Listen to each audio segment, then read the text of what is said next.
Hi, I'm Kim. I'm not a doctor, just a daughter who walked through the Parkinson's journey with my mom. She passed away last year after battling this disease for many years, and it changed everything for me. I started making these videos to share what we learned, what helped, and what gave us hope. My goal is simple: to help others feel a little more prepared, a little more understood, and a little less alone. What if we could reverse the symptoms of Parkinson's disease? Not just manage them, not just slow them down, but actually undo the damage that's already been done. It sounds too good to be true, but the researchers at the University of Sydney recently published a jaw-dropping results. They were able to reverse Parkinson's-like symptoms in mice. Yes, reverse them.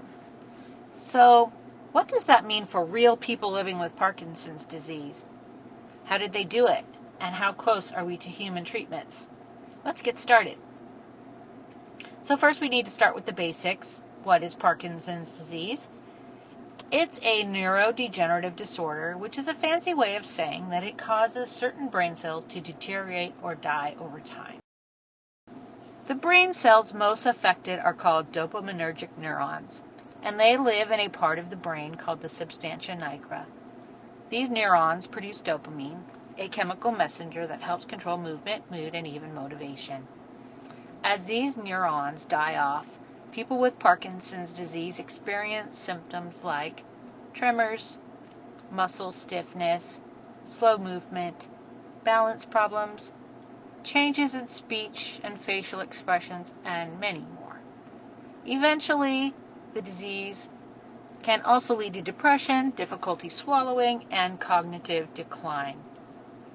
There's currently no cure, and most treatments focus on managing symptoms, not stopping or reversing the disease itself. Now, this is where things get exciting. Scientists at the University of Sydney's Brain and Mind Center, led by Professor K. Double, uncovered a problem with a specific protein in the brain called SOD1, which stands for superoxide dismutase 1. Now, normally, SOD1 plays a protective role. It helps neutralize harmful molecules called free radicals, which can damage cells. Think of it like a cellular firefighter putting out little biochemical sparks. But in the brains of people with Parkinson's disease, the researchers discovered that SOD1 was misfolded, basically shaped the wrong way.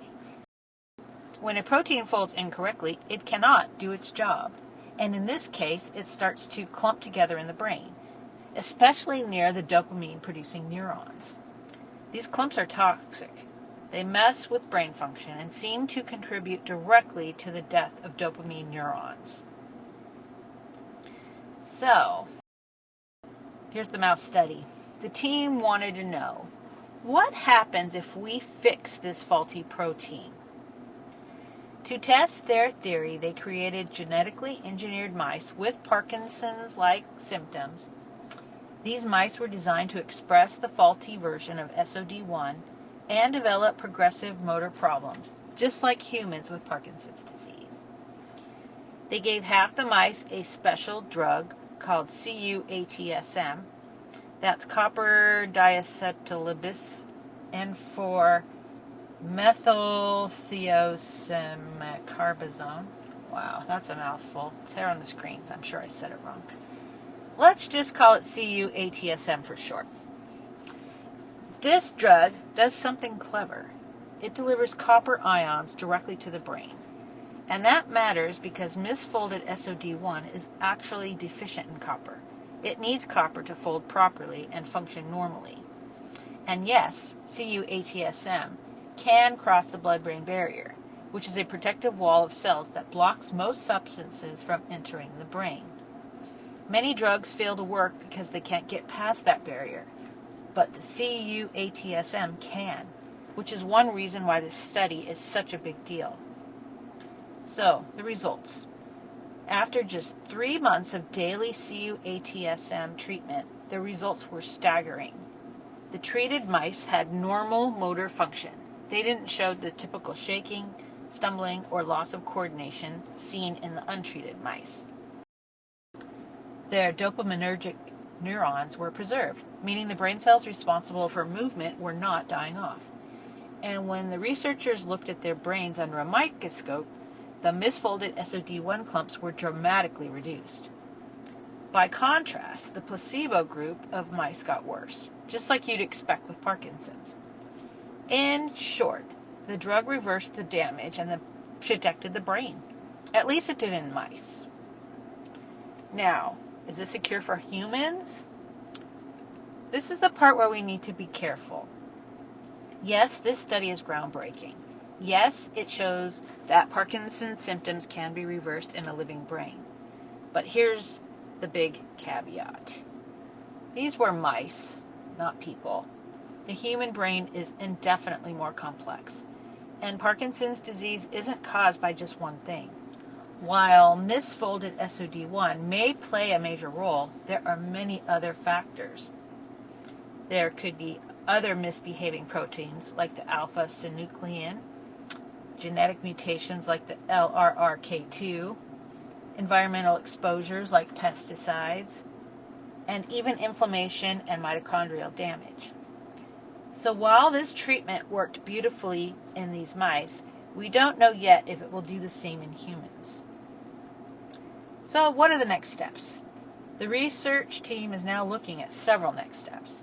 First, they want to study more human brain samples to better understand how common misfolded SOD1 is in Parkinson's patients. Is it a factor in all cases, or just a subset?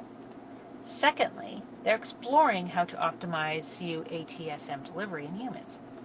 Copper is tricky. It's essential for brain health, but too much can be toxic. So they'll need to find the right dose that's safe and effective. Third, they hope to launch early-stage clinical trials. These would be phase 1 studies designed to test the safety and tolerability of CuATSM in human volunteers, not necessarily how well it works yet.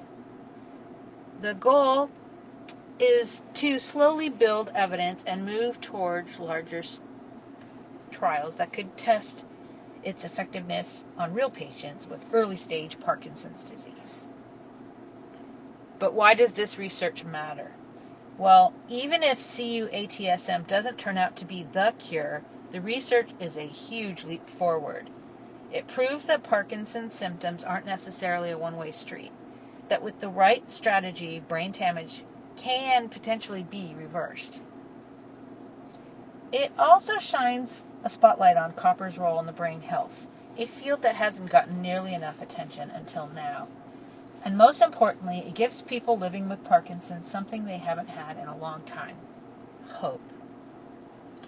If you or someone you love is affected by Parkinson's disease, this is definitely a story worth following.